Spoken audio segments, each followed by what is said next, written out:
하나님 말씀은 신약성경 고린도전서 3장 12절에서 15절까지입니다. 우리 같이 한 목소리로 함께 읽겠습니다. 만일 누구든지 금이나 은이나 보석이나 나무나 풀이나 짚으로 이 터 위에 세우면 각 사람의 공적이 나타날 터인데 그날이 공적을 밝히리니 이는 불로 나타내고 그 불이 각 사람의 공적이 어떠한 것을 시험할 것임이라. 만일 누구든지 그 위에 세운 공적이 그대로 있으면 상을 받고 누구든지 그 공적이 불타면 해를 받으리니 그러나 자신은 구원을 받되 불 가운데서 받은 것 같으리라. 아멘. 상 받으며 구원 받으라 라는 제목으로 말씀의 은혜를 나누고자 합니다. 말씀에 앞서서 우리들은 교회의 한계 앞에 있습니다. 고린도 교회는 예수 그리스도를 메시아로, 다시 말해 예수님을 그리스도로, 그리고 살아계신 하나님으로 믿고 이제 세례를 받아 그리스도인들이 되었습니다. 그런 그들에게 하나님으로부터 놀라운 은사들이 주어졌습니다. 그들은 정말 세상 많은 도시들과 사람들이 부러워할 만한 부를 가지게 되었고, 그뿐만 아니라 탁월한 지식, 지성으로 말미암는 그 지식과 또 하늘에 속한 놀라운 생명의 그 진리의 말씀들을 또한 알게 되었습니다. 그래서 고린도 교회는 많은 수의 사람들이 모여서 교회에서 예배하게 되었고, 예배하는 그 사람들에게 똑같은 성령 체험이 있었으며, 또 그들의 삶 가운데 일어나는 물질적인 풍요, 그리고 가정적인 회복, 개인적인 이런 놀라운 영적 성장에 대한 이 모든 체험들이 다 있었습니다. 너무 좋았던 겁니다. 너무 좋았던 겁니다. 그러니까 예수님을 믿지 않고 살아갔던 그 과거가 너무나 후회스러웠고, 또 주변에 예수를 알지 못하는 사람들, 그들이 예수님을 구주로 영접하기만 하면 그들이 누리지 못했던, 그들이 그토록 원했던 인생을 살 수 있음에도 불구하고 끝까지 거부하고 있는 그들을 마음 아파하며 그들을 위해서 기도하고 그들을 전도하는 일들이 있었습니다. 그래서 많은 사람들이 모여서 아주 큰 교회를 이루었고, 그곳에는 놀라운 하나님의 복과 은혜가 부어지고 있었습니다. 그런데 그것이 끝이었습니다. 그게 끝이었습니다. 이제 그 교회가 더 이상 그런 선한 영향력을 발휘하는 것이 아니라 이제 그것과 함께 이런 교회가 역기능하기 시작했는데, 교회 안에 분쟁과 분열, 다툼이 일어나기 시작한 것입니다. 그래서 이제는 예수의 이름보다 이제 예수님의 사도들의 이름, 또는 그때 당시에 뛰어난 사람들의 이름이 교회 안에서 예수의 이름보다 더 우선하게 되었습니다. 이것이 이제 고린도 교회의 역사에서 우리가 얻을 수 있는 한계입니다. 그것을 바울 사도께서는 바로 세속성과 육체성이라고 말씀하고 있는 겁니다. 너무나 안타까운 것은 이것이 2000년이 지난 지금까지도 그 한계를 넘지 못했다는 겁니다. 오늘의 우리 한국에 있는 교회의 현실이 바로 이때의 고린도 교회 상황과 다르지 않습니다. 오늘 부디 이 말씀을 통해서 사실 고린도전서 전체가 바로 이 세속성과 육체성을 뛰어넘어야 한다는 가르침이거든요. 한마디로 이야기를 하면. 그래서 오늘은 바로 교회와 구원에 대해서 말씀을 합니다. 왜 교회가 세속성의, 육체성의 한계를 넘지 못하고 교회가 세속화되고 이렇게 인간화되어지는가? 이것은 바로 구원의 지식과 관련이 있다는 것을 말씀하는 겁니다. 그래서 설교의 제목이 상 받으며 구원 받으라 입니다. 그러면 여러분, 상 받으며 받는 구원이 있고 또 어떤 구원이 있다는 것을 알 수 있어요? 상 없는 구원이에요. 상 받으며 구원받는 것이 있고 상 없이 구원받는 게 있다라고 하는 암시가 들어가 있습니다. 실제로 그렇습니다. 우리 교인들은 더 좋은 구원에 대한 이미 히브리서 강해를 통해서 여러분들이 성경을 확인했기 때문에 그것을 여러분의 믿음으로, 이제 믿음의 내용으로 받아들이고 있습니다만, 사실 지금 우리가 이곳에서 선포되어지는 이 구원에 대한 계시, 다시 말해 구원이 있고 일반으로 받는 구원이 있고 이제 소수의 특히 제한된 사람들이 받는 더 좋은 구원이 있다고 하는 사실, 이것이 바로 이 세속성의 한계 안에 있느냐 한계를 넘었느냐의 관건입니다. 오늘부터 여러분들이 이 말씀을 통해서 다시 한 번 더 2000년 동안 넘지 못했던 교회와 신앙의 한계를 뛰어넘을 수 있는 복된 시간이 되기를 바랍니다. 여러분에게만 복되는 것이 아니라 여러분이 그 한계를 넘으면 세상이 넘어요. 세상이 넘는다고요. 우리가 정말 그 한계를 비집고 들어가면 우리는 세상을 대표해서 이 시대를 대표해서 가는 것이기 때문에 시간은 걸리겠고 여러 가지 과정들이 있겠습니다만 반드시 한계는 넘을 수 있다. 저는 확신하게 돼요. 이 시대에 2000년 동안 넘지 못했던 이런 우리 기독교의 구원, 하나님의 기뻐하시는 뜻이 시작되겠다. 오늘은 그런 생각이 들더라고요. 이거는 그냥 지나가는 얘기로 드세요.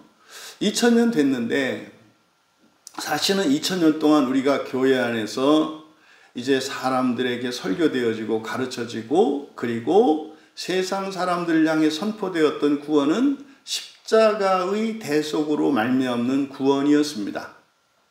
그건 우리와 상관이 없어요. 하나님이 그냥 사람으로 오셨고요. 사람으로 사셨고 그리고 사람으로 마치셨어요. 그것은 완성된 겁니다. 그리스도의 전적인 공로로 말미암는 전적인 은혜로 받는 구원, 이것이 2000년 동안 교회에서 가르쳐졌던 구원이었습니다. 그런데 예수님은 십자가에서 죽으시기만 한 것이 아니라 어떻게 하셨습니까? 무덤에서 살아나셨다고요. 그러니까 살아남으로써 얻는 구원, 이 구원이 이 교회 안에서 어떤 세력들에 의해서 이것이 감춰져 왔던 겁니다. 아마 어쩌면 우리 광야교회를 통해서 드러나는 구원의 계시의 진전, 저는 이것을 되게 자랑스럽게 생각하고 감사하게 생각합니다. 자랑스럽다는 것은 우리가 무슨 다른 교회보다 더 낫다 이런 거 절대 아니고요. 오히려 더 모자란 것도 많고 더 잘못된 것도 많고 더 약한데도 불구하고 하나님께서 이 진리를 우리에게 맡겨주셨다는 그것이 자랑스러운 것이지 우리가 상대적으로 다른 이들보다 더 낫다는 이야기가 아닙니다. 그러니까 광야교회에서 설교되어지는 이 구원의 계시는 부활로 말미암는 구원, 이것이 역사적으로 볼 때 2000년 교회사에서 넘지 못했던 한계였다. 그러니까 만약에 이것을 그냥 비례식으로 푼다면 어쩌면 2000년 뒤에 예수님이 오시겠다 이런 생각도 드는 거예요. 왜냐하면 십자가에서 죽으심으로 말미암는 구원의 계시가 전 세계로 퍼지는데 지금 모든 사람은 아닙니다만 다 퍼졌거든요. 2000년 걸렸어요. 그러니까 무덤에서 살아나시고 하늘에 오르신, 다시 말해 예수 그리스도의 부활로 말미암는 이 구원, 이것이 어쩌면 구원의 2단계로서 이게 만약에 비례한다면은 2000년 뒤에라야 예수님이 오시겠구나 이런 생각을 개인적으로 하게 되었습니다. 이 본문이 성경이 해석이 되어질 때 이미 세속화되었습니다. 육체화되었습니다. 그러니까 성경 번역 자체가 왜 그렇게 오역이 되는가? 성경을 이렇게 세속화시켜요. 세속적으로, 인간적으로 육체화시켜요. 그러니까 이 성경을 하나님의 언어, 하늘의 말씀이 아니라 이 세상의 언어와 이 세상의 말로 바꾸어 버려요. 이게 이제 성경 번역의 핵심입니다. 2000년 전에 사실은 2000년 전이 아니라 뭐 우리가 1517년을 종교개혁의 한 기점으로 삼습니다만은 사실은 그 이전부터 12세기, 13세기 또 사실은 초대교회로부터 계속적인 이 종교개혁, 우리 기독교 신앙의 세속성과 육체성을 극복하려고 하는 노력은 쉬지 않고 있었습니다. 근데 이제 마틴 루터라고 하는 그 한 사람에게 이 종교개혁을 상징화시켰죠. 이것도 잘못된 거예요. 그러니까 무슨 마틴 루터가 어떻고 칼빈이 어떻고 뭐 쯔뱅글리가 어떻고, 아니 왜 그런 이름이 나와요? 이미 주어진 구원에 계시는 성경밖에 없는데. 그러니까 이런 것들이 전부 뭐예요? 세속화하고 육체화하는 거예요. 그러니까 종교개혁자들은 그걸 알았어요. 아, 교회의 한계가 기독교의 부패와 타락이 기독교 신자들의 이런 잔인함과 이런 것들이 사실은 어디에서 오는 거다? 이 세속화와 이 육체성에서 벗어나지 못하는 그런 한계였구나. 그렇게 해서 사실은 종교개혁을 했음에도 불구하고 그들 또한 여전히 세속성과 육체성을 버릴 수가 없었어요. 그래서 그렇게 얘기를 한 거예요. 세속성과 육체성이라고 하는 것은 우리가 육체로 살아가는 한, 우리가 이 창조 세계 안에서, 이 첫 창조 세계 안에서 살아가는 한 어떻게 된다? 계속해서 개혁되어야 된다. 이게 핵심이에요. 그런데 개신교 안에 또 다른 세속화의 세력은 어떻게 합니까? 그들이 주창하였던 그 종교개혁의 기치를 들고 앞으로 나가는 게 아니라 멈추어 세운단 말이에요. 그러니까 우리 장로교회 같은 경우에는 칼빈이 그냥 쇠막대기가 돼가지고 모든 교인과 교인들이 다 교리라고 하는 개줄로 칼빈이라고 하는 쇠막대기에 박혀 있는 거예요. 근데 칼빈은 절대로 그런 것을 의도하거나 바라지 않았습니다. 절대로 그걸 의도하지 않았어요. 앞으로 나아가서 하늘나라를 향해서 나아가야 되는데 왜 시대의 탁월한 신학자들을 기둥으로 삼아서 땅에다 못을 박아놓고 거기에다가 교인들을 개줄로 매놓느냐 이 말이에요. 우리 광야교회는 그 교회의 세속성에 대해서 사실 선전포고를 한 거죠. 뭐 거창할지 모르겠습니다만 제2의 종교개혁이라 해도 과언이 아닐 것입니다. 여러분, 이 본문이 왜 세속화되었느냐 번역을 할 때 여기 보시면 만일 누구든지 금이나 은이나 보석이나 나무나 풀이나 집, 으로 동그라미 치시고요. 동그라미 치시고 가입표 하세요. 이게 지금 이 번역의 이 본문을 완전히 잘못 이해하게 된 핵심적인 부분이에요. 그러니까요, 이 본문 설교할 때 다 금, 은, 보석, 나무, 풀, 집 이렇게 얘기하거든요. 뒤에 가면 태워지는 얘기 나오잖아요. 그러면서 그런단 말이죠. 금이나 은이나 보석 이거는 불에 안 타는 거고 나무나 풀이나 짚은 불에 타는 거니까 여러분들이 신앙생활을 하되 뒤에 있는 불 타는 것들로 하면 소용이 없다. 그러니까 금이나 은이나 보석과 같이 불에 타지 않는 걸로 해야 된다. 누가 그래요? 아니, 금과 은과 보석이 불에 안 탄다고 누가 얘기하더냐고요. 맞습니까? 온도가 낮으니까 못 태우는 거지 이 세상에 불로 태워지지 않는 게 어디 있어요. 그러니까 사실은 교인들이 다 알고 있으면서도 뭐 그렇다고 딱히 이걸 뭐 이게 무슨 뜻인지 모르겠으니까 그 이렇게 돼 있는데 어떻게 이해하겠어요.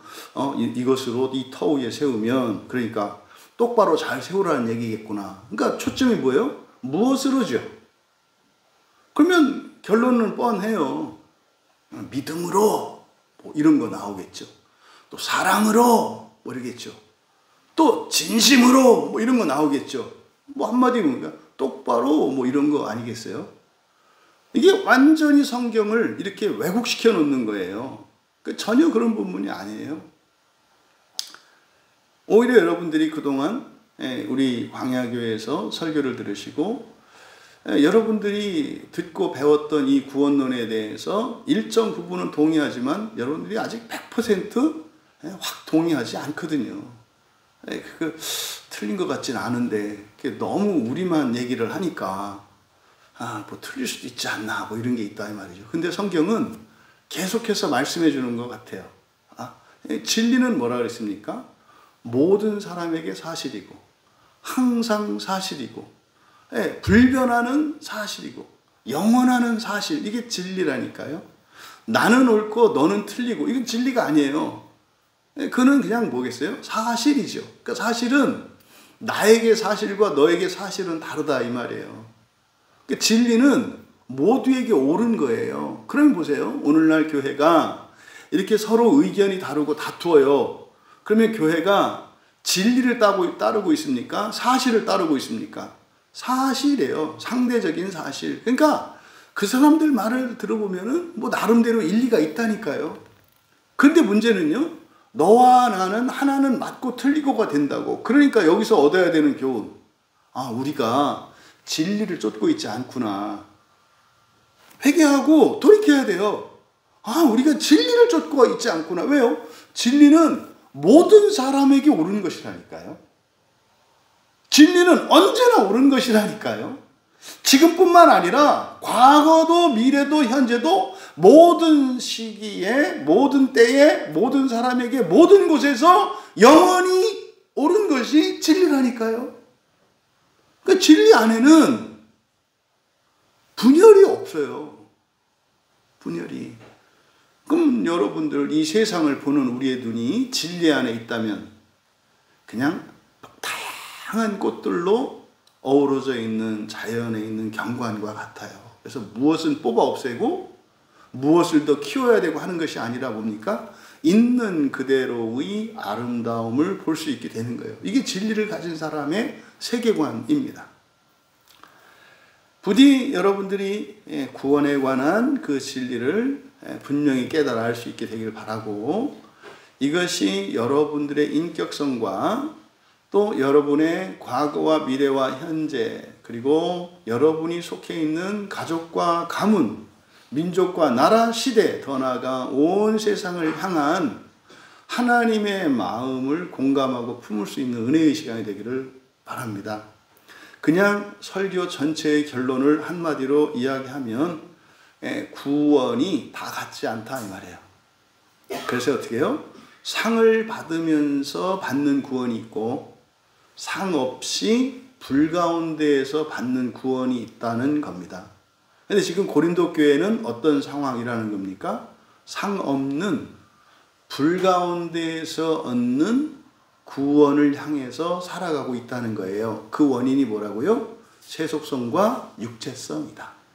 세속성과 육체성이다. 이것이 역사적인 교회의 한계였다. 이것이 사실은 설교의 결론입니다. 그것을 이제 성경 구절들과 예수님의 말씀과 사도들의 말씀을 통해서 이제 변증하려고 하는 겁니다.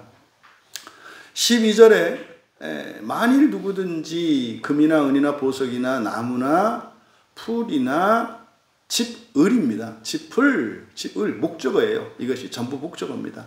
이 터 위에 세우면, 이때 이 터는 바로 앞에 11절에서 이야기한 누구십니까? 예수 그리스도시죠. 우리의 반석이신 예수 그리스도.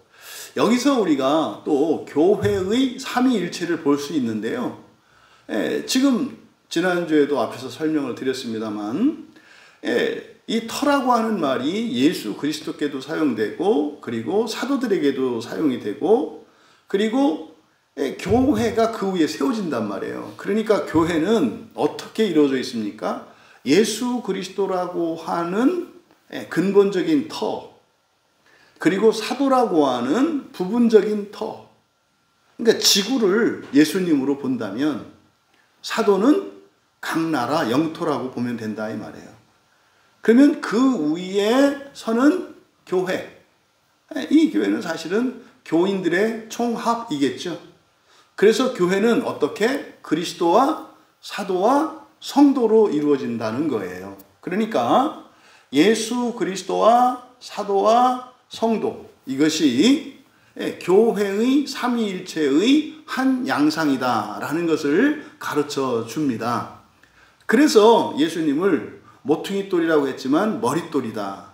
그러니까요, 모퉁이돌은 원래는 모서리에 있는 돌이다 이 말이에요. 근데 사도들이 또 그 모퉁이돌이란 말이에요. 사도들이. 그래서 연결을 해요. 그런데 예수님은 또 모든 집의 모퉁이돌이래요. 그게 뭐예요? 반석이시니까. 반석 위에 전부 다 연결되어 있잖아요. 그러니까 모든 게 지구 위에 세워져 있잖아요. 그래서 예수 그리스도와 사도와 성도라고 하는 이 삼위일체가 교회에 나타나는 거예요. 이때 12절에서 터는 바로 예수 그리스도십니다. 그러면 이 터 위에 무엇을 세운다고요? 금이나 은이나 보석이나 나무나 풀이나 짚을 세운다고요. 이것은 재료가 아니에요. 근데 왜 이것을 말도 안 되게 이렇게 번역을 했을까? 여러분, 나는 너를 사랑한다. 이 문장을 나는 너로 사랑한다. 이렇게 바뀌면 의미가 완전히 달라지죠. 내가 당신을 사랑합니다 하면 당신은 나의 사랑의 대상이란 말이에요. 그런데 내가 당신으로 사랑합니다. 그럼 뭡니까? 당신은 수단으로 이용되고 있고 내가 사랑하는 건 다른 누군가인 거예요. 마치 그런 거죠. 내가 돈이 하나도 없는 사람인데 돈 많은 어떤 아가씨를 사랑한다고 거짓 고백을 해서 결혼을 한 거예요. 근데 사실은 그 사람이 그 여인과 결혼한 것은 사랑해서 결혼한 것이 아니라 그 사람이 가지고 있는, 그 여자가 가지고 있는 재산 때문에 결혼했단 말이에요. 그래서 그 재산으로 누군가 다른 여자와 사랑하겠다는 거죠. 여러분, 이거 찢어 죽일 놈 아닙니까? 여러분이 그런 입장에 처했다고 생각을 해보세요. 지가 사랑하는 여자는 따로 있는데 지가 가진 게 없으니까 그 여자를 사랑하기 위해서 나를 수단이나 도구로 이용당했다는 것을 깨달았을 때 여러분 마음이 어떻겠냐고요. 물론 여러분은 또 첫째 부활을 위해서 하시니까 그래도 용서하고 사랑하시겠지. 그래, 이게 선한 고난의 결단이다. 맞아요. 맞아요. 예수님은 우리를 사랑하셨지만 우리는 예수님으로 사랑하죠. 하나님은 우리를 사랑하시지만 우리는 하나님으로 우리의 가족과 이 세상과 이 세상 사람을 사랑하죠. 맞아요. 그러니까 번역을 이렇게 해놓은 거예요. 아니, 목적어를 어떻게 의로라고 번역을 하느냐고요. 그러니까 이게 지금 성경을 보는 사람의 이런 세계관과 가치관이 성경을 이해하는 결정적인 그 창의 역할을 한다 이 말이에요. 그러니까 이게 의로가 아니라 뭐다? 목적어 을이다. 그러면 여러분, 여기서 신자들이 살아가면서 하는 이게 뭐다? 바로 이런 걸 세우는 거라는 거예요. 그러면 여기서 세우다라는 말을 좀 동그라미 치시고요. 이게 굉장히 중요하고 의미 있는 단어입니다. 여기에 세우다라고 하는 단어가 12절과 14절에 세운 공적 이렇게 두 번 사용이 되거든요. 여기에 세우다라고 하는 것은 일반적인 세우다가 아니에요. 원래 세우다, 뭐 건물을 세우다, 집을 짓다 할 때는 집 오이코고요. 세우다 도메오. 그래서 오이코, 오이코 메노 이렇게 이해하거든요. 오이코 도메오. 오이코스가 집이고요. 도메오가 세운다는 뜻이에요. 그래서 집을 세운다 할 때는 오이코 도메오라는 말을 써요. 그러니까 무엇을 세울 때는 전부 오이코 도메오라고 한다고요. 그런데 여기 성경에서는 그 앞에 에피라는 말을 붙였어요. 그러니까 이게 성경은 말을 만들어낸다고요. 그래서 말씀드리잖아요.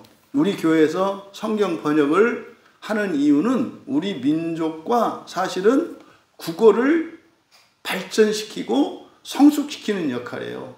두고 보세요. 두고 보세요. 저는 개인적인 확신이 있어요. 우리가 한글로 온전한 성경을 가지기 위해서 정말 끊임없이 우리가 누군가가 계속해서 노력을 한다면 여러분, 한글은 세계의 사람들에게 쓰이게 됩니다. 반드시 쓰이게 됩니다. 그게 뭐예요? 그게 팍스 코리아나란 말이에요. 이거는 제가 역사적인 교훈이고 성경적인 교훈이에요. 그러니까 로마 마찬가지고요. 네, 로마가 사용했던 게 라틴어라고요. 그러니까 라틴어로 성경을 번역하다 보니까 로마가 어떻게 해요? 제국이 돼요. 제국이. 그런데 고린도 교회와 마찬가지로 로마 제국도 어떻게 됐어요? 세속화되었고 이 세속성과 육체성에서 넘어가지 못했어요. 그러니까 어떻게 돼요? 고린도 교회처럼 분란하고 분란을 일으키고 멸망해요. 그래서 다음으로 성경이 다른 언어로 번역이 돼요. 그 시작이 영어였어요. 맨 처음으로 라틴어 성경에서 다른 언어로 번역되어진 첫 번째 언어가 영어였어요. 영어. 이게 영어예요. 그러니까요. 영어로 바른 성경이 번역되기 시작하니까 박스 브리테니까 영어를 쓰는 나라가 제국을 이루게 되었다니까요. 그러니까 사실은 박스 아메리카나는 뭐 이게 별다르지 않아요. 똑같은 영어니까. 저는 개인적인 확신이 있어요. 야, 내가 처음 목사가 될 때 하나님이 전 아무것도 할 수 없으니까 저는 하나님이 하신 일을 그대로 전하기만 할게요. 저는 딱 이 한 가지 사명만 있어요. 저는 하나님하고 약속한 건 그거밖에 없어요. 하나님이 하신 일을 그대로 보고 그대로 전하겠습니다. 이게 제 사명이었거든요. 근데 그게 성경이라는 생각은 제가 꿈에도 한 적이 없어요. 성경을 온전히 전하는 게 내 사명이다라고 연결짓지 않았다고요. 그때 제가 이렇게 목사 안수받기로 결심을 하고 하나님께 드렸던 그 약속, 서원, 하나님의 행하신 일을 보고 전하겠습니다라고 하는 것은 사실은 제 주변에서 일어난 어떤 이적들, 그리고 놀라운 은혜의 일들, 이것을 전하겠다고 한 거예요. 그러니까 사실은 영광의 자리잖아요. 여러분, 지금 김용훈 성도님 마음이 없어졌대요. 이게, 아니요. 이제 그게 없어졌다고 하는 의미가 완치됐다는 의미가 아니라 상당히 호전됐다고 이제 통화를 했기 때문에 알아요. 근데요, 이분이 뭐 암이 없어진 게 중요한 게 아니라 작년에 폐혈증으로 장례를 준비했다고요. 내일, 당장 내일 이제 끝날 것 같아서 장례를 준비했다고요. 그런데 이분이 그 마지막 죽음의 순간에 사실은 동네에서 사람들과 이렇게 편하게 지낼 수 있는 그런 분위기가 아니었기 때문에 그 동네 안에 외로운 사람들이 있었어요. 그러니까 하나님이 그 외로운 사람들의 외로움과 그 아픔, 그 슬픔, 수치심, 그 미움, 그거를 하나님이 불쌍히 여기시고 정말 하나님이 애굽에 있던 이스라엘 백성들을 구원하기 위하여 모세를 보내셨던 것처럼 우리 박남현 집사님을 보내신 거예요. 그리로. 그렇게 하셔서 그분들로 하여금 어쨌든 교회에 모으게 했어요. 이렇게. 그러니까 폐허가 되었던 교회가 다시 교회가 됐죠. 그러니까 마치 모세를 따라서 출애굽하는 이스라엘의 장면이에요. 그때 이제 거기에서 이제 광야에서 40년을 지내면서 이스라엘 백성들이 온갖 이적들을 경험하잖아요. 사실 지금 우리가 보고 있는 것이 그 광야에서 일어났던 일을 보고 있어요. 근데 작년에 그 김용훈 성도님이 폐혈증은 그냥 끝나는 거예요. 폐혈증이 뭔지 아시잖아요. 피 안에 염증이 이제 피 안에 염증이 이제 생겨서 그러니까 말하자면은 이제 고름입니다. 피고름이 혈관을 타고 흘러가는 거예요. 그러면 어떻게 돼요? 혈관을 썩혀요. 혈관이 같이 썩는다고요. 그 염증 때문에. 그러면요, 온몸에 있는 혈관 곳곳이 터져버리는 거예요. 염증으로. 사실 이게 무서운 병이거든요. 그래서 이 폐혈증은 사실 노인들에게 나타나는 이유가 뭐냐면 사람이 가지고 있는 자기 면역력이 떨어져서 일어나는 일이거든요. 그랬던 분이 마지막으로 한 게 뭐였어요? 어머니 전도였다고요. 어머니 전도. 복음을 전했다고. 복음을 전하는 게 뭐예요? 이게 사도들의 사명이에요. 복음을 전했어요. 나 하나도 사실은 뭐 그렇게 행복하지 않은 인생을 살았던 분이 그 마지막 순간에 이제 장례 준비를 하라고 했던 그 마지막 순간에 그분의 인생이 확 바뀐 거예요. 인생이 새로운 인생이 주어졌는데 그분이 한 일이 뭐였어요? 남을 구원하는 일이었다고요. 그랬더니 홍해가 열린 거죠. 새로운 인생이 열린 거죠. 그 다음날 없어진 거 아닙니까? 그리고 나서 그 어머니가 죽어가는 아들이 교회 가자고 하는 그 말에 그냥 이제 죽어가는 사람, 죽어가는 자식, 뭔 말은 못 들어주겠어요. 다 그래 하는 거지. 사실 빈말로, 제가 직접 들은 거예요. 빈말로 그래 했다는 거예요. 근데 조건을, 교회 가려면 너 얼른 일어나야 되는데, 응? 그래, 너 퇴원해서 같이 교회 가자. 이건 무슨 말입니까? 에이구, 이거사, 너 오늘이면 죽는다. 내일 너는 무덤에 들어간다. 무슨 너하고 내가 손잡고 교회를 가냐. 이 얘기를 그렇게 한 거거든요. 교회 가겠다는 얘기가 아니었죠. 그러니까 할 수 없는 일을 네가 요구하고 있구나. 그런데 웬걸 하나님이 어떻게 하셨어요? 아니, 폐혈증을 없애버렸다니까요. 무슨 치료약이 있는 것도 아니고. 그래서 나와가지고 어머니가 교회를 나오게 됐다는 거 아닙니까? 그러면 새 생명을 얻었잖아요. 새로운 인생을 얻었잖아요. 그러니까요. 하나님을 경험했죠, 분명히. 이게 진짜 뭔진 몰라도 창조하고 뭐 이렇게 했다고 그러던데 진짜 그런 게 있나 보다. 경험하게 된 거예요. 이 살았는데 어떻게 돼요? 여전히 자기 성을 완전히 무너뜨리진 않았죠. 그렇게 하다가 이제 또 암 소식이 들린 거예요. 그러다가 뭐 전이가 되고 치료 수술을 할 수 있네 없네, 항암 치료를 해야 되네 안 해야 되네. 작년에 우리가 아울리치 갔을 때 그 김용훈 성도님하고 그 얘기를 했거든요. 저는 개인적으로 하지 말라 그랬어요. 어차피 죽어야 될 거면 죽어야 되고 살아야 된다면 그거 안 해도 사니까. 그리고 오히려 그것보다 남은 시간을 진짜 죽음을 잘 준비했으면 좋겠다.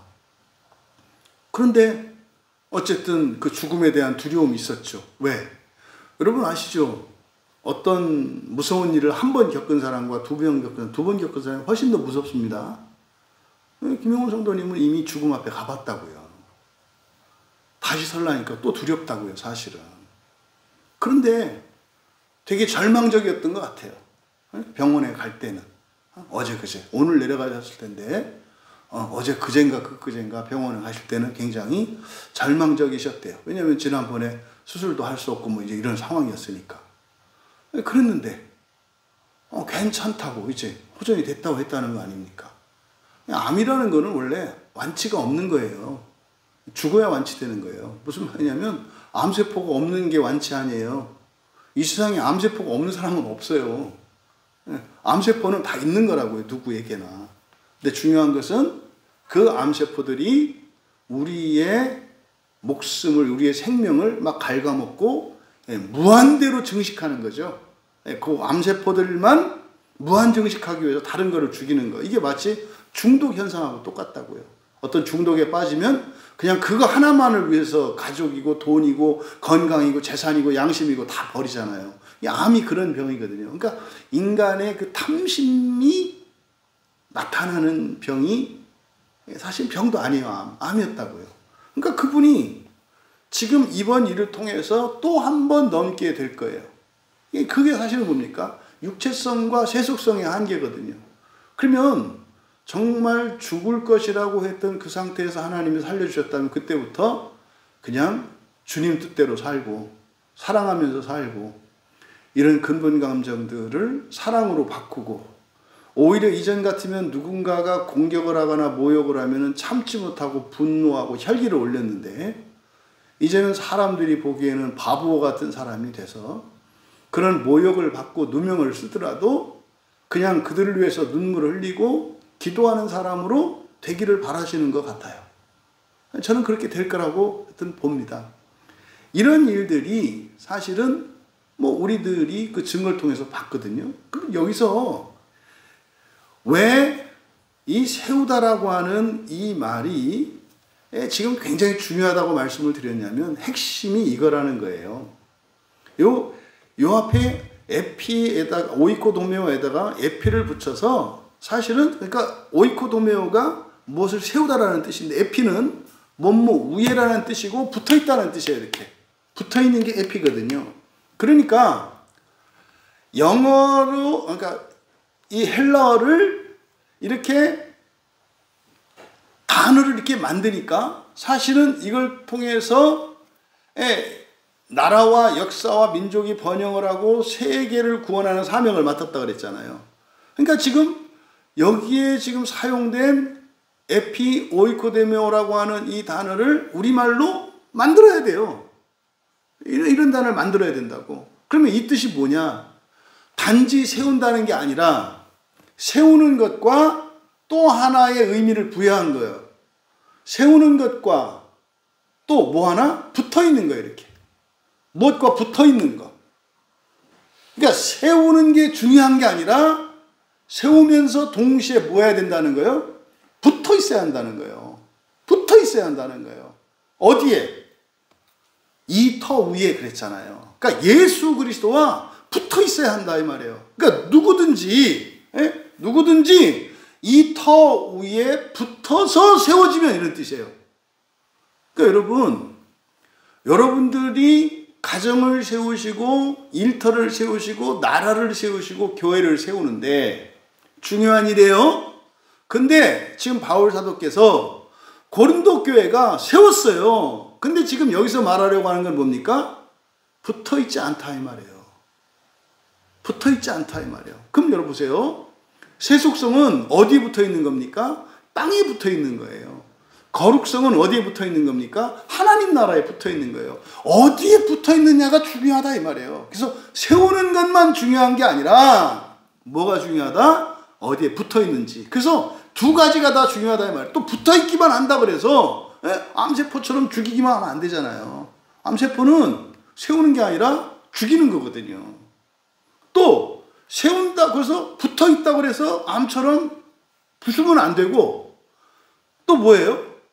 세운다고 해서 아무데나 막 세워도 안 된다 이 말. 이 두 가지입니다. 그럼 보세요. 교회가 세워지는 것과 붙어있는 것이 같이 가야 된다는 거예요. 근데 누구든지 그랬잖아요.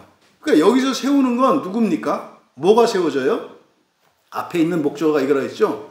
금, 은, 보석, 나무, 풀, 집이라 그랬죠. 그러니까 앞에서 열거된 이 6가지 것 보세요. 금, 은, 보석, 나무, 풀, 집 6개죠. 우리는 이걸 의미 없이 봐요. 6이라고 하는 숫자는 땅의 숫자예요. 전부 이 6가지는 무엇을 나타내요? 땅을 나타내는 거예요. 땅. 그러니까 금이냐 집이냐 이건 아무 의미 없어요. 이 세상에서는요. 금도 있고 집도 있어요. 더 좋은 것도 있고 나쁜 것도 있고 영광스러운 것도 있고 초라한 것도 있어요. 그게 세속성의 특징이에요. 근데요. 이거 전체가 뭡니까? 이게 세속성이에요. 육체성이고. 그러니까 여기에 있는 금은 보석이나 나무 풀 집이나 다 보다 똑같은 거라고. 근데 이걸 어떻게 해석해요? 다른 거로 해석을 한다고. 여기서 이제 성경이 꺾이는다 이 말이에요. 그래서 이 에피 오이코 도메오라고 하는 이 말과 앞에 있는 6가지의 목적어 이게 뭡니까? 말하자면 우리의 육체를 가지고 인생을 살잖아요. 그게 오이코 도메오라고요. 여러분이. 그런데 에피 해야 된다 이 말이에요. 에피. 어디에? 그리스도께 붙어서 살아가야 한다라고 말하는 거예요. 그러니까 누구든지 터에 붙어서 이 터 위에 이것을 세우면 이렇게 되는 거예요. 그러니까요. 금으로 사는 사람이 있고 나무로 사는 사람이 있다 이 말이에요. 무슨 말이에요? 이 세상에는 높은 사람도 있고 낮은 사람도 있잖아요. 여러분 가정으로 말하면 부자도 있고 가난한 사람도 있잖아요. 그걸 말해요. 교회로 말하면 큰 교회도 있고 작은 교회도 있잖아요. 그걸 말하는 거예요. 그러니까 다 달라요. 금은 보석 나무 풀집처럼 이 6가지로 이 세상에는 그런 다 차별이 있고 크고 작은 우열이 있다 이 말이에요. 근데요 전부 다 뭐하다 똑같다 이 말이에요. 똑같다. 근데 그것을 세우면 그래서 이 에피코도메오라고 하는 이 말이 성경에 사용된 용례들을 보면 되게 특별해요. 바울은 이것을 교회를 세우는 것과 신자 자신을 세우는 것 모두에 사용해요. 바울 사도는. 그런데요, 이 단어를 사용한 게 바울 사도 말고 베드로와 유다도 이 단어를 쓰거든요. 그러니까 이거는 바울 사도하고 그리고 베드로와 유다만 사용한 단어예요. 그러니까 이건 뭐예요? 만든 거라고요. 그러니까 특별한 신학적 의미, 영적 의미를 가지고 있는 단어예요. 그러면 바울 사도는 이거를 어디에 쓴다? 교회를 세우는 일에도 쓰고 신자 자신을 세우는 일에도 쓴다. 그랬잖아요. 에베소서 2장 20절에 신자들을 그렇게 한다고요. 사도들과 선지자들의 터 위에 세우심을 입은 자 그래요. 그러니까 사도들과 선지자들의 터 위에 세우심을 입은 자 이렇게 말해요. 그리고 골로새서 2장 7절에서는 그 안에서 뿌리를 박으며 세움을 받아 이렇게 말해요. 그러니까 지금 베드로가 사용한 이것은 신자들과 교회 모두에게 사용이 돼요.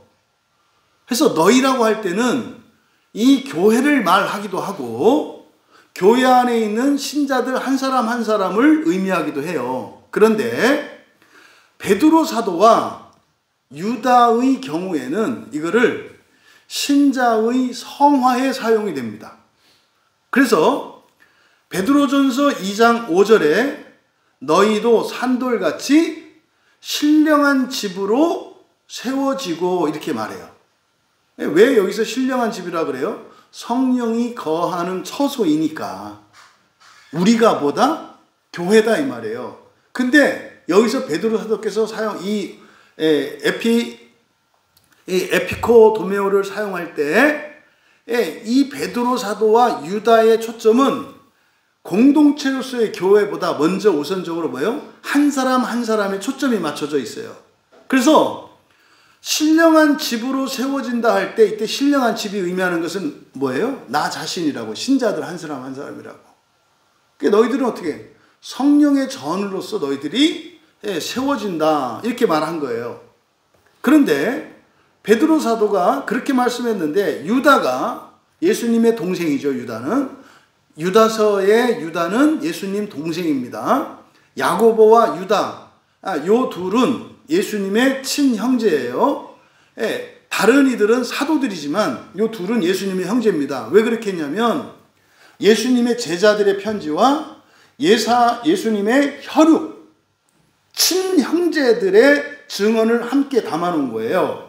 그러면 유다서 20장 21절 유다서는 한 장밖에 없으니까 20절에서 21절을 보면 굉장히 중요한 내용이 담겨 있어요. 사랑하는 자들아, 한번 찾아보실래요? 유다서를 좀 봅시다.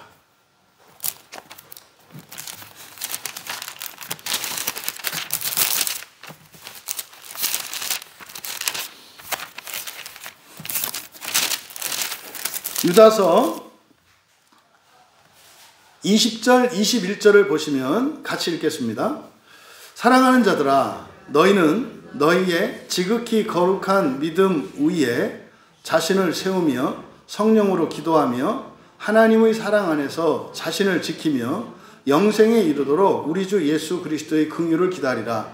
이게 뭐 자세히 설명하기는 그렇습니다만은 굉장히 중요한 본문이에요. 굉장히 중요한 본문이에요. 왜 그러냐면 이게 지금 바울 사도께서 고린도 교회에 주시는 이 말씀과 베드로 사도의 말씀, 그리고 에베소 교회에 주었던 에베소 2장 20절, 그리고 골로새 교회에 주셨던 골로새서 2장 7절, 전부 이게 연결되는 말씀이거든요. 이 단어들이 사용된 용례들이에요. 다른 곳은 없어요.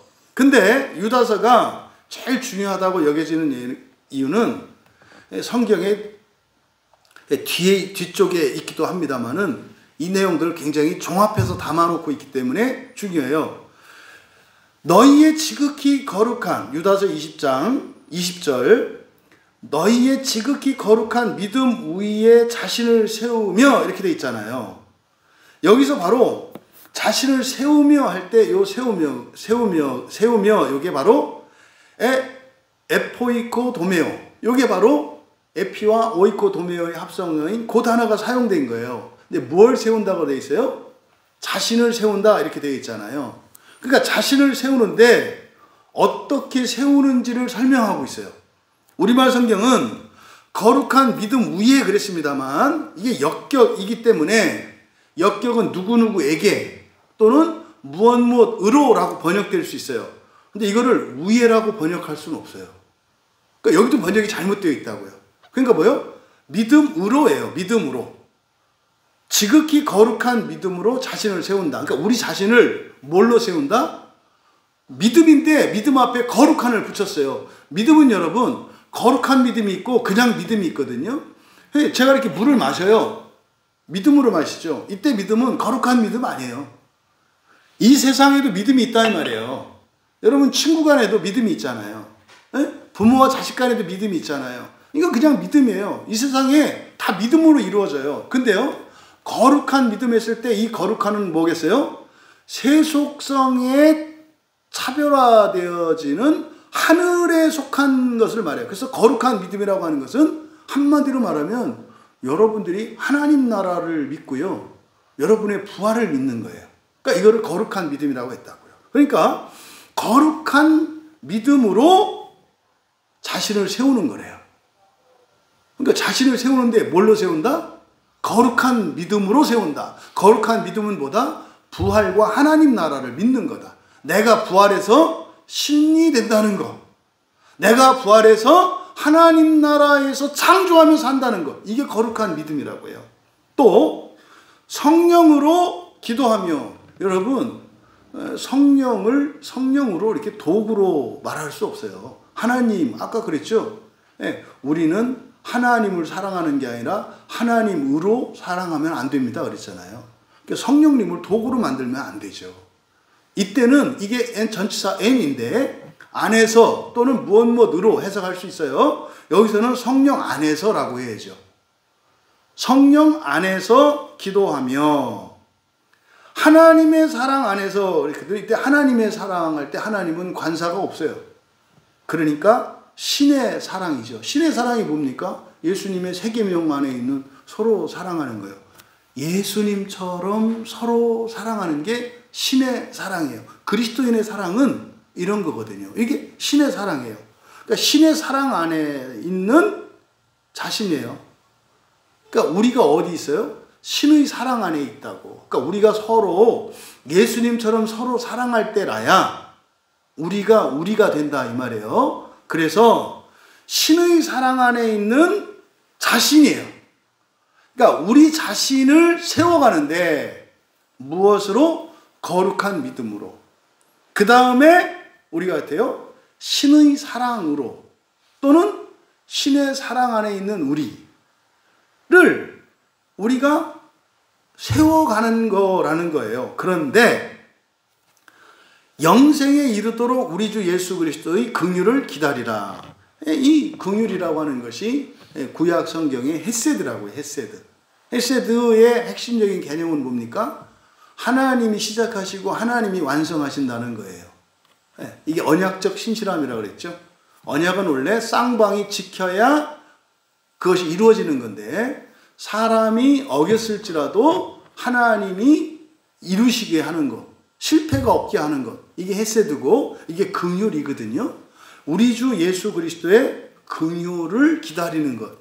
결국 우리를 세운다는 것은 뭐다? 거룩한 믿음으로 세운다. 또 뭐다? 신의 사랑으로 세운다. 그 다음에 뭐다? 기다림으로. 기다림인데 뭘 기다려? 그리스도의 긍휼이에요. 그러니까 그리스도의 긍휼과 신의 사랑과 거룩한 믿음으로 우리를 세운다는 거예요. 이것도 삼위일체죠. 우리가 우리 자신을 세워가는 그 일도 바로 에포이코 도메오 하는 이것도 결국은 뭐예요? 믿음과 소망과 사랑이라고요. 바울은 이것을 정확하게 믿음, 소망, 사랑이라고 했지만 유다는 이렇게 설명을 한 거예요. 거룩한 믿음, 신의 사랑, 예수 그리스도께서 이루어 주실 그 긍휼에 대한 소망. 이 세 가지를 말한 거예요. 그래서 지금 바울 사도께서 고린도전서로 돌아와서 바로 이 터 위에 이러한 것들을 세우면 붙어서 세웠어요. 그러면 그게 실패할까요? 실패하지 않을까요? 실패할 리가 없어요. 그래서 유다서를 읽어드린 거예요. 완성은 누가 시키는 거다? 예수님이 완성시키는 거다. 요 얘기를 지금 한 거예요. 그런데 바로 이 말씀은 예수님께서 베드로가 신앙 고백을 했을 때 반석 위에 교회를 세우리라 그랬잖아요. 이게 마태복음 16장 18절 19절을 보면 반석 위에 교회를 세울 거야 라고 했다고요. 그러니까 로마 교황청에서는 이 반석을 베드로라고 해석을 해서 로마 바티칸에 있는 교회만 진짜 교회고 성당만 교회고 나머지는 아니다. 이렇게 말한다 그랬잖아요. 그게 뭐예요? 무식해서 그런 거다. 무식해서 그런 거다. 사실은 세속화 때문에 그런 거예요. 이게 무슨 말인지 못 알아들으니까. 반석과 돌멩이는 다르다. 페트로스는 그냥 돌멩이고 예수님이 교회를 세운다 할 때는 자신 위에 세운다고 말씀하신 거예요. 자신을 반석이라고 말씀하신 거라고. 그런데 교회를 세우는데 그 교회에게 권세를 주신다 그랬어요. 권세, 그 권세가 뭐예요? 천국 열쇠거든요. 그러면 예수님이 마태복음 16장에서 18절 19절에서 교회가 어떻게 세워지는 것인지를 말씀하는데 무엇으로 세운다? 천국 열쇠로 세운다는 거예요. 교회는 천국 열쇠로 세운다는 거예요. 그러면 그 천국 열쇠는 뭐 하는 겁니까? 땅에서 풀면 하늘에서 풀리고 여기서도 땅에서 매이면 거기서도 매인대요. 그러니까 사람을 뭐 하는 겁니까? 구원하는 거예요. 교회는 심판하는 데가 아니고 뭐 하는 데라고요? 구원하는 데라고요. 그러니까 네가 천국 열쇠를 너한테 줄게. 이게 뭡니까? 구원이에요. 구원. 구원의 권세를 너한테 줄게. 그걸 가지고 뭐 해라? 구원해라 라는 거예요. 구원해라. 그러니까 이렇게 하면 구원 못 받는다 이런 말 하는 거 아니라고요. 교회는 뭔만 말하는 거예요? 이렇게 하면 구원 받는다, 이렇게 하면 더 좋은 구원 받는다. 요거 얘기하는 거라고요. 그러면 교회에서 하는 모든 얘기는 구원받는 얘기와 더 좋은 구원 받는 이야기예요. 이것을 지금 사람들은 어떻게 해요? 맞고 틀리고를 말한다고. 근데 문제는 맞다고 하는 사람들이 하는 얘기가 더 좋은 구원이 아니라 일반으로 받는 구원이라고. 그거는 온 세상 사람들이 다 받는 구원을 교회에서 말할 필요가 없어요. 그거는 교회가 없어도 예수 그리스도의 십자가에서 흘린 피로 이미 다 이루셨기 때문에 마지막에는 되는 일반으로 갖는 구원이고, 이게 뭐였어요? 보편의 작정이라고 그랬잖아요. 그거는 교회가 존재할 필요가 없어요. 근데 교회가 세속화되면 어떻게 돼요? 더 좋은 구원에 대해서 말하지 않는 거예요. 이게 지금 고린도 교회의 한계였고, 이게 오늘날 우리 현실에 맞닥뜨리고 있는 교회의 한계, 2000년 동안 뚫지 못했던 한계다라고 말씀을 드린 거예요. 그러니까요, 예수님은 천국 열쇠로 땅에서 구원하는 교회를 세울 것이라고 말씀한 거예요. 그러니까 이 세상에 있는 교회는 뭐 하는 데다? 구원하는 데다. 그러니까 교회에서 이런저런 심판은 맞지 않아요. 맞지 않다고요. 그래서 교회는 구원을 하는 곳이에요. 구원을 하는 곳. 근데 사람들이 왜 이 교회 저 교회 또 뭐 진짜 가짜 이런 싸움을 한다? 구원과 더 좋은 구원을 모르기 때문에 그런다 이 말이에요. 상 받으며 구원받는 것과 그냥 구원받는 걸 모른다 이 말이에요. 여러분 뭐 뒤에서 설명을 하겠습니다. 이어 13절에 각 사람의 공적 그냥 가입표 하세요. 그냥 가입표. 이게 지금 심각하게 번역이 잘못되어 있는 거예요. 각 사람의 공적이 나타날 것인데 그 날이 공적을 밝히리니 이는 불로 나타내고 그 불이 각 사람의 공적이 어떠한 것을 시험할 것임이라. 여기서 공적이라고 번역한 단어가 에르곤이에요. 에르곤. 에르곤은 일 또는 작용 이런 뜻입니다. 이게 지금 이 에르곤이라는 단어가 성경에 정말 잘못 번역된 단어 중에 하나예요. 그러니까 여러분 오늘 교회 오셨잖아요. 이게 일이에요. 여러분 집에서 뭐 청소도 하고 음식도 하고 빨래도 하셨잖아요. 그 일이에요. 그 에르곤이에요. 회사에서 일하잖아요. 다 일이에요. 일입니다. 우리의 몸으로 하는 모든 것 이게 에르곤이에요. 에르곤. 근데 그것은 일들은 일의 효과가 있고 작용이 있죠. 여러분들이 예를 들어서 회사에서 일을 해요. 그럼 여러분이 그냥 일을 하시잖아요. 그렇죠? 그러면 그거에 대한 대가가 주어지죠. 우리나라 같은 경우는 최저 시급이라는 게 정해져 있어서 그 이상으로 보상을 해줘야 되잖아요. 그러니까 여기서 공적이라고 하는 것은 그냥 일을 말하는데 그 일입니다. 일. 지금 초점이 바로 요거거든요. 각 사람의 공적이 나타날 것이다. 그러니까 그 일이에요. 그냥 그대로 직역하면 각 사람의 그 일이 나타나다. 눈에 보인다 이 말이에요. 파네로스. 눈에 보이게 된다. 그러니까 이게 지금 각 사람의 공적이 나타난다라고 하는 이게 뭐냐면 각 사람의 그 일이 보이게 될 것이다. 요 그 일은 뭐겠어요? 앞에 12절에 있는 6가지예요. 그들이 세운 거. 금을 세웠든지 보석을 세웠든지 은을 세웠든지 풀을 세웠든지 나무를 세웠든지 집을 세웠든지 요거 있잖아요. 그러니까 여러분이 어떤 직업을 갖고 살았고 어떤 일을 했고 어떤 교회에서 신앙생활을 했고 이 모든 것들을 일이라고 하는 거예요. 그러니까 인생을 말하는 거예요. 그 사람의 인생 전체를. 그게 금 같은 인생이었든지 은 같은 인생이었든지 보석 같은 인생이었든지 아니면은 그냥 정말 집 같은 인생이었든지 그걸 말하는 거예요. 그거. 그러니까 그 일이 뭐한다? 드러날 거래요. 이렇게. 눈에 보인다. 파네로스. 그러니까 가끔 그런 얘기 하잖아요. 뭐 사람이 죽기 전에 마지막 0.001초 순간에 모든 것이 떠오른다. 그 얘기를 하는 거예요. 자기가 한 모든 일이 어떻게 한다? 보이게 된대요. 보이게 된대요. 그러니까 뱃속에서부터 했던 그 모든 일들이 다 보인대요. 그런데 왜냐하면 이렇게 생각되어 있어요. 왜냐하면 그러니까 각 사람이 한 일이 이렇게 눈에 보이게 되는 그 이유를 설명해요. 왜냐하면 그 날이 공적 그 일이라고 했어요. 그 날이 그 일을 밝힐 것이기 때문이다. 왜냐하면 여기에 가르가 생략되어 있어서 왜냐하면 그 날이 그 일을 드러낼 것이기 때문이다. 그럼 여기서 그 일, 그 날이 뭔 날이겠어요? 종말, 심판의 날, 그 날이에요. 그 날.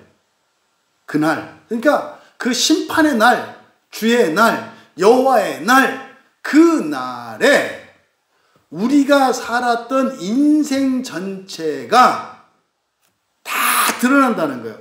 여기서 밝히리니 라고 하는 것은 델로오라는 말을 쓰고 있어요. 델로오. 델로오는 이게 겉으로 드러난다. 이것도 드러난다는 거예요. 앞에 나타나다라고 할 때는 눈으로 볼 수 있다는 거. 그리고 델로오라고 하는 것은 볼 수 있도록 나타난다는 거.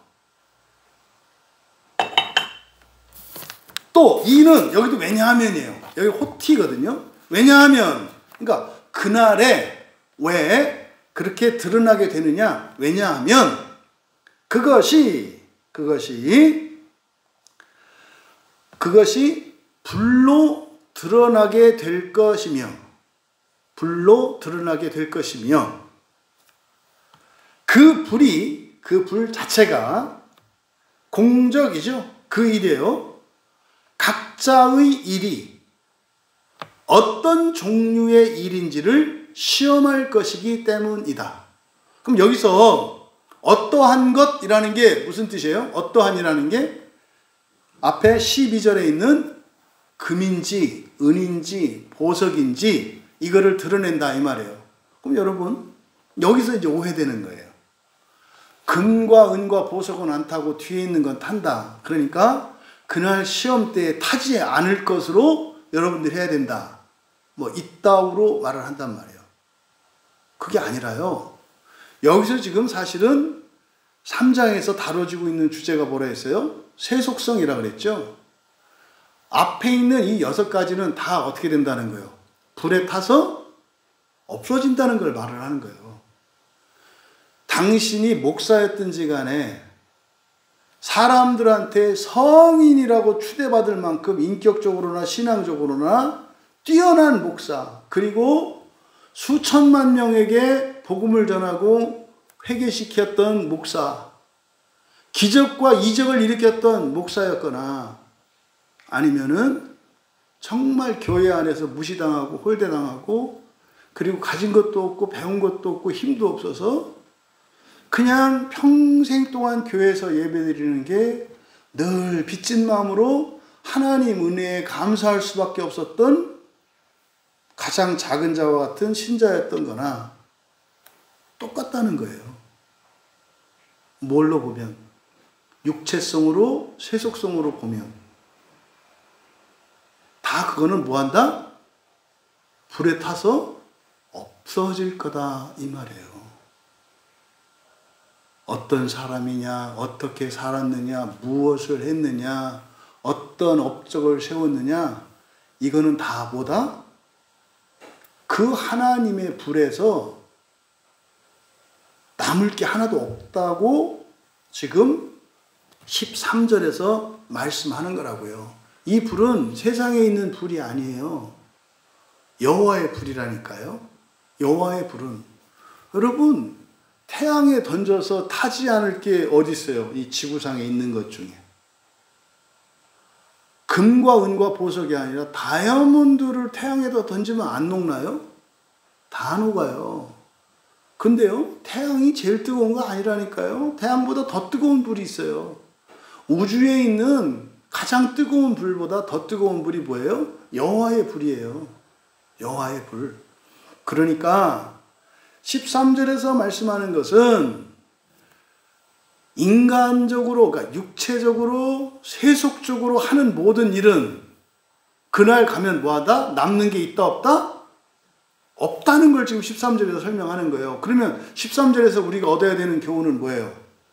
아, 절대로 세속적으로, 인간적으로, 육체적으로 무엇을 하는 것은 다 부질없는 거구나. 이게 뭐예요? 전도서의 주제라고요. 헛되다는 게 바로 요 주제라고요. 세속성과 육체성은 다 뭐하다? 헛되다라고 하는 것을 가르쳐 주는 거예요. 이게 전도서라고요. 14절과 15절은 그때 바로 여호와의 불에서 타지 않는 게 있고 타는 게 있을 때 일어나는 서로 다른 결과를 말해요. 14절은 만일 누구든지 그 위에 세운 공적이 아니라 그 일이라 그랬죠. 자기 인생이에요. 만일 누구든지 그 위에 세운 그 일이 그대로 있으면 상을 받고, 여러분, 제가 상을 주려고 해요. 근데 교회에 아무도 안 왔어요. 상 받을 사람 있나요? 없나요? 없잖아요. 그러니까 하나님이 주실 상을 이미 예비해 놓았어요. 그게 뭐예요? 하늘에 있는 별이 여러분이 받을 상이라니까요. 있잖아요, 저기. 그걸 받는다고. 근데 주님 앞에 서야 되거든요. 근데 내가 이렇게 주님 앞으로 가는데 내가 없다 이 말이에요.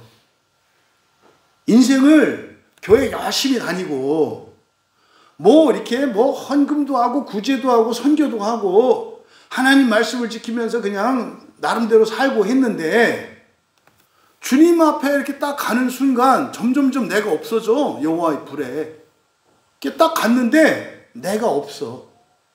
이게 불에 타는 거예요. 이게 15절 내용이거든요. 15절을 먼저 볼게요.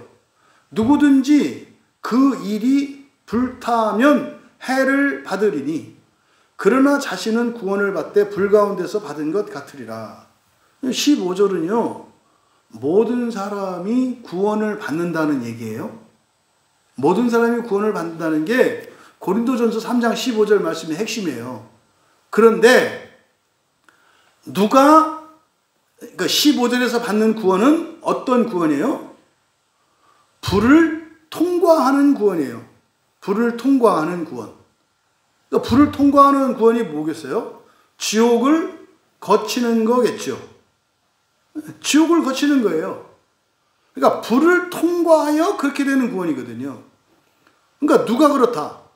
그 일이 불타서 없어지면 이런 뜻이에요.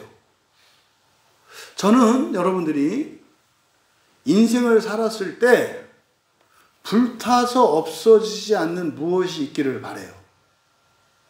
지금 고린도 교회는 열심히 전도도 하고 열심히 헌금을 해서 열심히 큰 건물도 세웠어요. 근데 너희들 지금 이 상태는 어떻다는 거예요? 다 불타서 없어질 것들이다 이 말이에요. 주님 앞에 섰을 때 남는 게 하나도 없다는 거예요. 그럼 여러분, 여러분이 인생을 살면서 불에 타지, 하나님의 불에 타지 않는 불멸의 것이 무엇일까요? 여러분 안에 있는 신성이에요. 여러분 안에 있는 신성이라고. 하나님의 말씀이 여러분에게 심겨져서 예수님만 말씀이 육신이 되는 게 아니라 우리도 말씀이 육신이 되어가는 사람들이에요. 오늘 여러분들이 나와서 설교를 듣는 이유가 뭡니까? 그 말씀을 심고 그 말씀으로 우리가 거룩해지기 위한 거잖아요. 그러니까 이거를 거룩함이라고 한다고요. 불에 타지 않는 유일한 것 뭐예요? 불멸하시는 분 하나님의 신성이거든요. 신성을 지금 말하는 거예요. 그러면 15절에 우리말 성경으로 그 공적이 불탔다라고 했을 때 이게 성경 안 읽고 예배 대충 드리고 전도도 안 하고 헌금도 안 하고 뭐 엉망진창으로 천만에요. 고린도 교회가 그렇게 만만한 교회가 아니라니까요. 공부 열심히 하는 교회고요. 헌금 엄청 하는 교회고요. 구제도 엄청 하는 교회고요. 대단한 교회라니까요. 그런데 문제는 뭐예요? 이들의 마음 속에 마음의 기경이 일어나지 않고 여전히 인성만 갖고 있어. 사람으로 살았다 이 말이에요. 사람으로 세상의 일을 하면서 살았다 이 말이에요. 그러면 하나도 남을 게 없다는 거예요. 교회를 다녔는데 교회를 다니지 않은 사람과 조금도 다르지 않을 수도 있다는 거예요. 이게 15절이라고. 그런데 15절 하반절에 15절을 그대로 직역하면 그렇게 되는 거예요. 누군가의 그 일이, 여기서 주어는 누군가의 그 일입니다. 누군가의 그 일, 그 공적이라고 되어 있는, 그러니까 인생이에요. 자기의 인생. 누군가의 그 일이 불에 타 사라지게 될 것이라면 뭡니까? 세속적으로 육체적으로 살았다면 이런 뜻이에요. 이때 이것은 뭐 도덕적으로나 신앙적으로나 종교적으로 문제가 있다는 거 아니에요. 오히려 사람들 눈에는 더 대단한 사람으로 보일 가능성이 많아요. 바리새인, 대제사장들, 서기관들 우습게 보시면 안 돼요. 목사, 장로 이런 직분자들 우습게 보시면 안 돼요. 지금 그걸 말하는 거예요. 그런데 그게 뭐다? 세속적이고 육체적이야. 그러면 뭐한다? 하나님의 불에 타서 없어지게 될 거다 이 말이에요. 그렇게 되면 그런데요. 자신은 구원을 받되 이렇게 있잖아요. 그대로 직역하면 그런데 그 자신은 구원을 받을 것이다 예요. 그러니까 그렇게 살면 구원 받는다 못 받는다? 받는다. 육체적으로 살고 세속적으로 살아도 구원 받는다 안 받는다? 받는데요. 구원을 받는다 그랬어요. 그런데가 두 번 들어가요. 지금 여기 그러나라고 되어 있지 않습니까? 예. 그렇게 될 것이라면 그러나에 그런데 그 자신은 구원을 받을 것이다. 또 받되 여기 또 그런데예요. 그런데 불 가운데서라고 되어 있는데 가운데서 XP 하시고 디아라고 하는 전치사를 사용하고 있어요. 그러니까 디아는 통과한다는 뜻이에요. 제가 여기서 교회에서 나가려면 통로를 지나서 가야 되잖아요. 이게 디아예요. 디아. 통과라는 거예요. 여러분들이 오늘 여러분 댁에서 교회 오실 때 길을 지나오셨잖아요. 이게 디아예요. 안에서가 아니라 지나가는 거예요. 그래서 그런데 불을 통과하여 그렇게 될 것이다. 15절을 그대로 직역을 해서 불러드리면 누군가의 그 일이 불에 타 사라지게 될 것이라면 그런데 그 자신은 구원을 받을 것이다. 그런데를 보겠어요. 구원을 받대죠. 그런데 불을 통과하여 그렇게 될 것이다. 여러분 이 말씀이 예수님께서 말씀하셨던 말씀이에요. 예수님이 누가복음 16장에서 그 거지 나사로와 부자가 죽어서 처하게 되는 사후의 인생을 기록한 유일한 본문이에요. 비유가 아니라 그랬어요. 거지 나사로와 부자의 얘기는 비유가 아니에요. 비유에는 사람의 이름을 쓰지 않아요. 어떤 거지가 어떤 부자가 이렇게 말한다고요. 이름은 실존한 걸 말해요.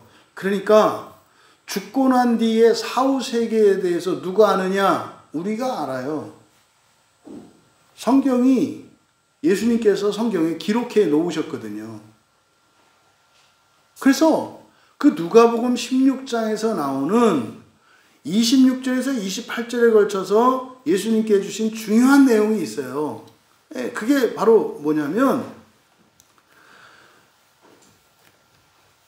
오해되고 있는 본문이에요. 누가복음 16장 26절이 그렇게 돼 있어요. 한번 봐보세요. 중요한 본문이어서 오해되고 있는 본문이거든요. 1차적으로 이게 비유라고 오해하고 있고 진짜 이거를 어떤 목사님 설교가 정상적인지 아닌지 알 수 있는 그 본문이 누가복음 16장 19절 이하의 이 부자와 나사로에 대한 이 본문을 어떻게 해석하는지 보면 그분이 하나님의 나라와 부활을 믿는 분인지 아닌지를 알 수 있어요. 그러니까 누가복음 16장의 부자와 거지 나사로에 대한 얘기를 비유라고 설교하시는 분 있잖아요. 듣지 마세요. 굉장히 여러분들에게 해롭습니다. 왜냐하면 부활을 믿지 않는 분이 설교를 해요. 그럼 그 설교는 다 뭐예요? 세속적인 설교가 되고요. 육체적인 설교가 되고요. 지옥을 향하게 돼 있어요. 그러니까 이거는 제가 어떤 분들을 제가 평가하는 게 아니라 진리를 말씀을 드리는 거예요. 예수님께서 하신 이 말씀은 사후 세계에 대하여 주신 유일한 말씀이에요. 굉장히 중요하다고요. 왜요? 유일하니까. 근데 이 본문을 비유로 설명하시는 분들의 설교는 듣지 마라. 왜냐하면 해롭기 때문에 그래요. 근데 그 중에서도 가장 심각하게 오역되고 오해되는 부분이 26절에 이 말씀이에요. 예수님께서 그러잖아요. 그뿐 아니라, 같이 읽겠습니다. 시작. 그뿐 아니라 너희와 우리 사이에 큰 구렁텅이가 놓여 있어 여기서 너희에게 건너가고자 하되 갈 수 없고 거기서 우리에게 건너올 수도 없게 하였느니라. 그래서 사람들이 어떻게 생각하냐면 지옥에서 낙원으로 옮겨질 수 있다 없다? 없다고 주장하는 본문이 요 본문이에요. 누가복음 16장 26절. 그럼 보세요. 얼마나 사람들이 모순적인지. 비유라며. 그럼 이것도 비유일 수 있잖아. 그렇지 않아요? 그러니까 단순히 이 가르침을 주려고 한 거다 이렇게 얘기를 한다고요. 그래요? 그러면 26절 말씀은 비유라고 생각하는 분들에게도 누가복음 16장 26절은 그러면 뭐 그게 실제가 아니라 비유라 하더라도 사후세계 지옥과 낙원의 관계에 대한 가르침이니까 어쨌든 비유라고 하더라도 굉장히 중요하겠네. 그러면 16장 26절은 굉장히 중요한 본문이거든요. 근데 16장 26절을 지옥에서 낙원으로 갈 수 없다. 낙원에서 지옥으로 갈 수 없다. 큰 구렁텅이라서 이거는 영원히 갈린다. 라고 설교를 한단 말이에요.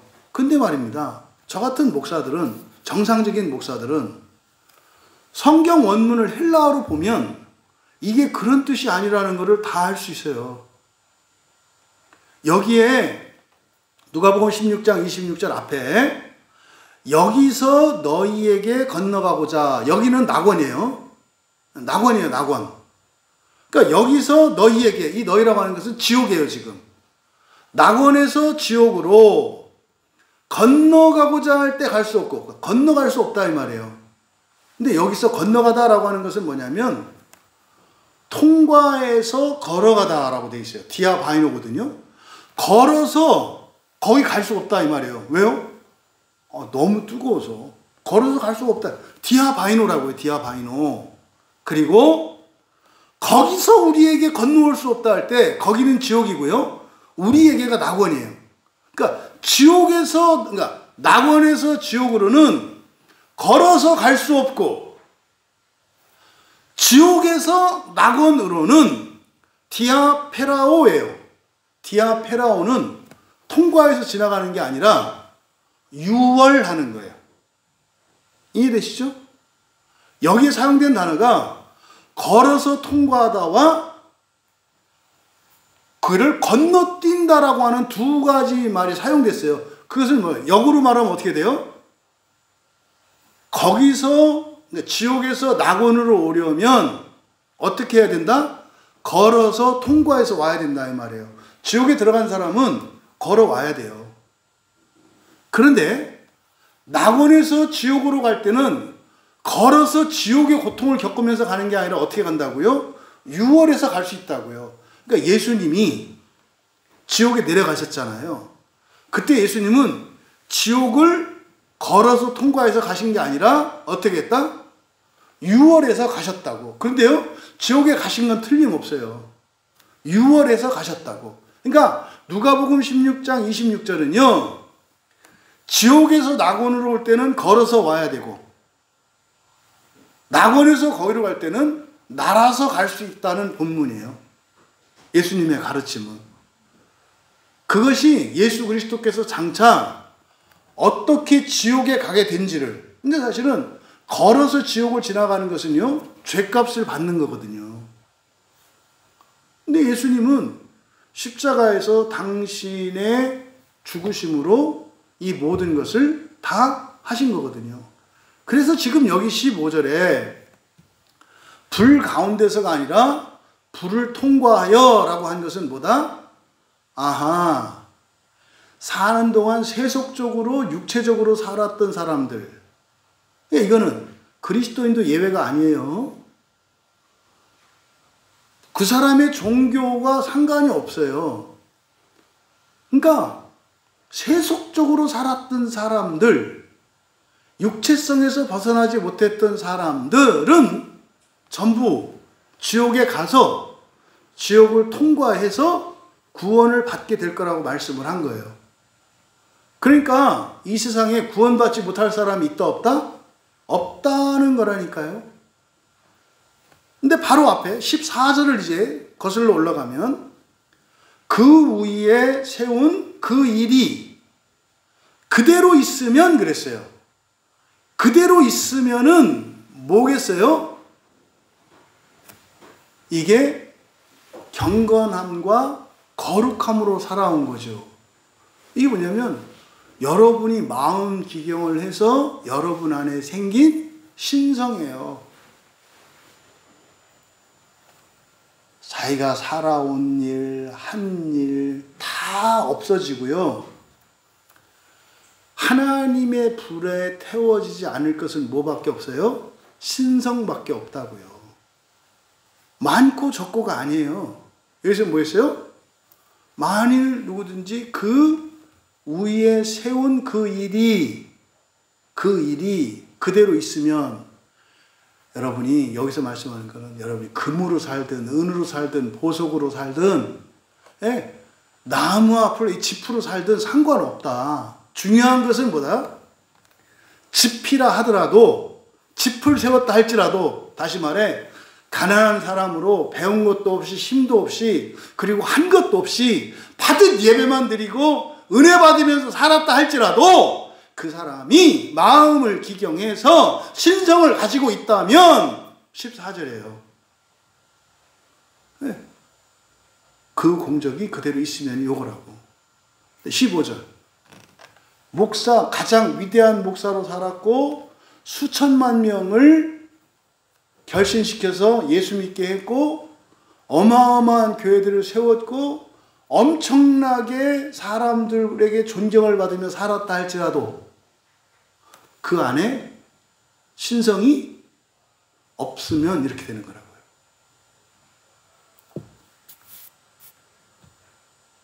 이게 지금 전혀 사람들에게 가르쳐지지 않는 말씀이에요. 그러면 고린도 교회처럼 된다는 거거든요. 그러니까 여러분, 우리 안에 불멸의 것이 있다면, 여기서 상이라고 그랬거든요. 이 상이 미스토스인데 이 미스토스가 보상이에요. 이거는 원인에 대한 결과예요. 원인에 대한 결과. 이거는 값없이 거저러 주시는 은혜가 아니에요. 이건 뭐예요? 한 대로 받는 은혜예요. 한 대로 받는 은혜. 한 대로 받는 은혜의 보상이라고요. 이게 뭡니까? 유업이에요. 이게 유업이라고. 여러분들이 부활을 해서 창조하게 될 그 땅, 그걸 말한다 이 말이에요. 그러니까 바울 사도께서 고린도 교회에 쓰신 편지를 통해서 오늘 사는 우리에게 주는 교훈이 뭡니까? 여러분이 착하게 살고 인격적으로 살고 사람들에게 모범이 되고 뛰어나고 대단한 일을 하는 게 중요한 게 아니라 가장 중요한 것은 뭐다? 불멸성을 입는 거다라고 말하는 거예요. 그게 뭡니까? 신성이라니까요. 그래서 이거를 하나님의 그것과 차별하기 위해서 신성의 n분의 1로서 불완전한 신성으로서 영성이라고 우리가 표현하자라고 말씀을 드린 거예요. 여러분에게 이 영성이 없으면 소용없다 이 말이에요. 여러분 조상 가운데 그 얘기는 하지 말고 어쨌든 지금 14절과 15절에서 말씀하는 바가 이해되시죠? 지금 여기서 말씀하는 거 구원은 두 종류의 구원이 있다는 거예요. 보장된 구원이 있고 우리가 선택하는 구원이 있다는 거예요. 이거를 보편의 구원과, 그러니까 작정의 구원이죠. 보편의 작정의 구원과, 그리고 제한된, 소수에게 제한된 예정의 구원이 있다는 것을 말씀을 드리는 거라고. 더 좋은 구원, 일반으로 받는 구원. 이것을 여기서는 보장된 구원과 선택할 수 있는 구원을 말하는 거예요. 그러면 보장된 구원은 예수님이 십자가에 죽으심으로써 받는 구원이에요. 이건 이미 일어났잖아요. 이건 바뀌지 않아요. 그래서 이거는요, 흔히 말하는 누구든지 로마서 10장 11절에 보면 누구든지 그를 믿는 자는 부끄러움을 당하지 않을 거래요. 그를 믿는 자는 부끄러움을 당하지 않을 거다. 여러분으로 인해서 여러분 조상들이 다 구원을 받아요. 예수 믿는 게 최고의 효도라니까요. 예수 믿는 게 인류사의 최고의 이바지라니까요. 이게 일반으로 받는 구원이라고요. 그래서요, 12절에서, 로마서 10장 12절에서 그렇게 말한다고요. 유대인이나 헬라인이나 차별이 없다. 그러면요, 기독교인이나 불교도나 무슬림교나 차별이 없다. 조심하세요. 이거 보편구원론이라는 말이 반은 맞고 반은 틀려요. 여기서 차별이 없다라고 하는 이 말은 뭡니까? 여러분이 한국 사람이든 미국 사람이든 아프리카 사람이든 또 여러분의 종교가 무엇이든지 간에, 여러분 조상들이 어떤 신을 섬겼든지 간에 여러분 한 분이 예수 그리스도를 믿음으로 말미암아 일어나는 공동체적인 구원이 차별 없이 일어난다고요. 그러니까 이거는 일반으로 받는 구원이에요. 근데 이 구원을 15절에서 뭐라고 했다고요? 불을 통과하는 구원이라고 했다 이 말이에요. 불을 통과하는 구원. 그래서 여러분들이 보장된 구원으로 만족하시면 안 돼요. 그건 이미 예수님이 이뤄놓으신 거라고. 에? 그거를요, 바울 사도께서 로마서 5장 9절과 10절에서 잘 설명을 해요. 봐보세요. 로마서 5장. 이미 우리가 로마서를 살펴봤습니다만, 로마서 5장 9절 10절 같이 읽겠습니다. 그러면 이제 우리가 그의 피로 말미암아 의롭다 하심을 받았으니 더욱 그로 말미암아 진노하심에서 구원을 받을 것이니. 잠깐만요. 지금 9절에서 요 긴장이 보이시나요? 의롭다 하심을 받은 것과 더욱 구원을 받아야 할 것에 대해서 말하고 있죠. 그렇잖아요. 죽으심으로 말미암아 어떻게 해요? 9절에서 피로 말미암아 의롭다 하심을 받았죠. 됐어요. 이거는 보편으로 받은 구원이라고. 이 구원은 공동체적으로 여러분 때문에 여러분 조상까지도 받은 구원이라고. 근데 그거는요, 예수 그리스도께서 십자가에서 대속의 피를 흘려주셨기 때문에 그 대속의 피는 모든 죄를 사하시기 때문에 일반으로 받는 구원이에요. 근데 하반절에서 뭐라고 그랬어요? 더욱 그로 말미암아 그랬죠. 더욱 그로 말미암아 진노하시면서 구원을 받을 것이니. 무슨 말인지 이제 이해되시죠? 진노하시면서 구원받는다는 게 뭐예요? 일반으로 받는 구원은 지옥을 불을 통과해서 가는 구원이 있다 이 말이에요. 근데 더 우리가 받아야 되는 구원이 있다는 거죠. 뭐예요? 지옥을 지나가지 않는 거예요. 그거를 진노하심에서 구원을 받을 것이라고 말씀한 거예요. 이해되시죠? 그러네. 이렇게 써있네. 이미 두 종류에 대해서 구원이 있다고. 예수 그리스도로 말미암아 확정되고 모두가 받는 구원이 있고, 그런데 이 진노가 뭐지? 구원 안에도 뭐가 있다? 진노가 있다. 지금 고린도전서 3장에서 바울 사도는 그걸 뭐라고 그래요? 지옥불을 통과하는 거라고 말한다고. 근데 거기서 받는 구원, 이게 더욱이잖아요. 더욱 그로 말미암아. 그러니까 지옥을 가지 않는 구원을 받아야 한다. 이게 로마서 5장 9절이에요. 10절 보세요. 곧 우리가 원수 되었을 때 그의 아들의 죽으심으로 말미암아 하나님과 화목하게 되었은즉. 그죠? 이게 십자가에서 흘린 거예요. 화목하게 된 자로서는, 화목하게 된 자 누구예요? 모든 사람이에요. 예수님이 십자가에서 피 흘리심으로 모든 사람이 구원을 받았다고요. 화목하게 된 자는 교회 다니는 사람이 아니에요. 교회 다니는 사람과 예수님을 믿은 사람과 그에게 속한 모든 사람들이에요. 1차적으로 여러분의 조상과 후손 모두 다라고. 교회 다니는 사람 아니에요. 그 사람을 포함한 모두라고. 더욱 마찬가지죠. 더욱 그의 살아나심으로 말미암아 구원을 받을 것이다. 이게 뭐예요? 부활이에요. 죽으심으로 말미암는 구원과 부활로 말미암는 구원이 있다고 말하는 거예요. 죽으심으로 말미암는 구원은 이미 다 이루어졌다고. 그게 15절에서 고린도전서 3장 15절에서 그게 뭐다?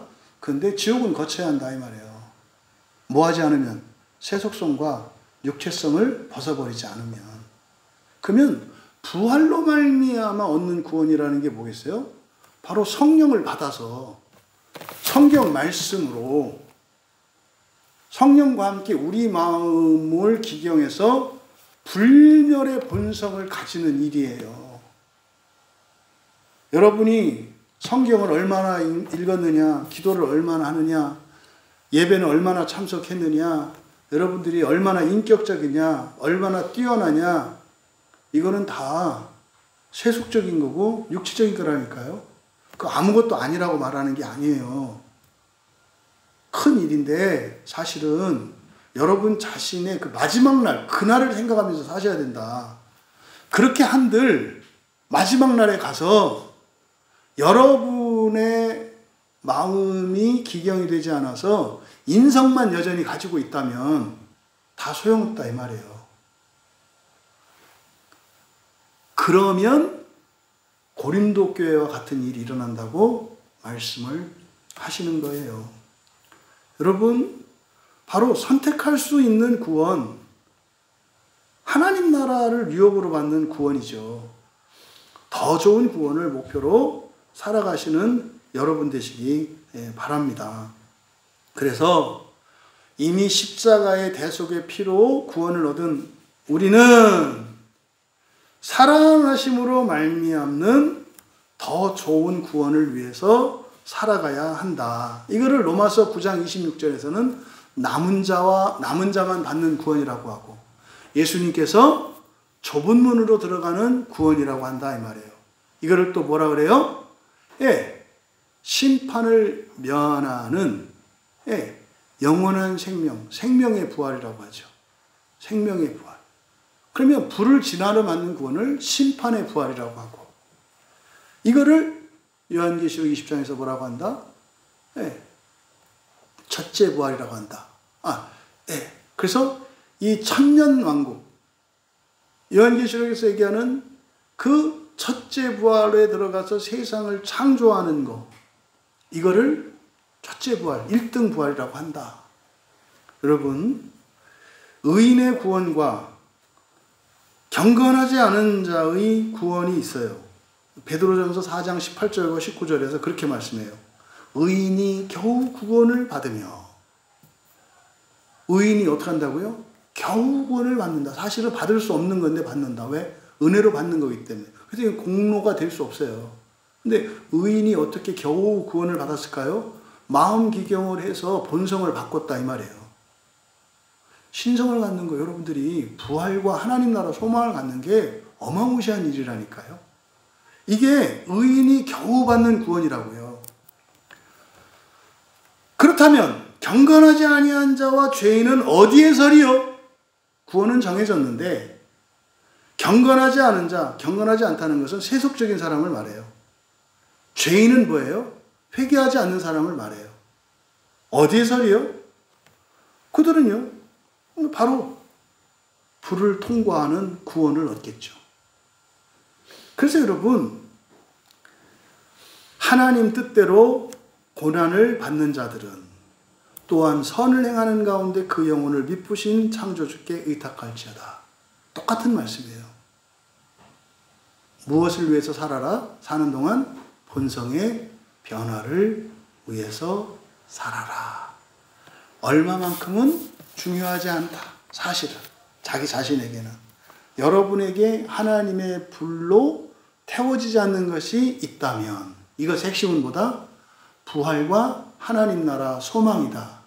그것은 실질적으로 뭐다? 여러분들이 성경 말씀으로, 믿음으로 받아들여야 하는 말씀으로 여러분의 본성을 바꾸는 거라고요. 근데 그걸 어떻게 한다? 인격의 변화와 삶의 환경의 변화를 통해서 알 수 있다. 여러분, 상 받으며 구원 받으시는 여러분 되기 바랍니다. 이것이 또 상 받으며 구원 받는 우리 광야 교회가 되기를 바랍니다. 그리고 이 복음이 온 세계에 전파되어지고, 그래서 교회 안에 있는 분열과 다툼, 시기와 이런 파괴가 중단되고, 생명에서 생명에 이르게 하는 복과 은혜가 우리 광야교회를 통해서 온 세상으로 흘러가길, 또 여러분을 통해서 여러분 주변에 있는 모든 이들에게 흘러가기를 주님의 이름으로 축원합니다. 우리 말씀을 생각하며 함께 기도할 때, 주님, 우리들의 신앙생활의 목표가 더 이상은 일반으로 받는 구원이 아니라 상 받으며 얻는 구원이 되게 하옵소서. 이것이 우리 자신뿐만 아니라 사랑하는 우리 가족과 또 우리 주변에 있는 이들, 더 나아가 온 교회가 그렇게 되게 하옵소서. 그래서 교회 안에서 일어나는 불미스럽고 볼상사나운 일들이, 분열과 다툼이 더 이상 일어나지 않게 하시고 진리로 하나 되어지는 교회를 보게 하옵소서. 우리 같이 은혜를 구하며 기도합니다.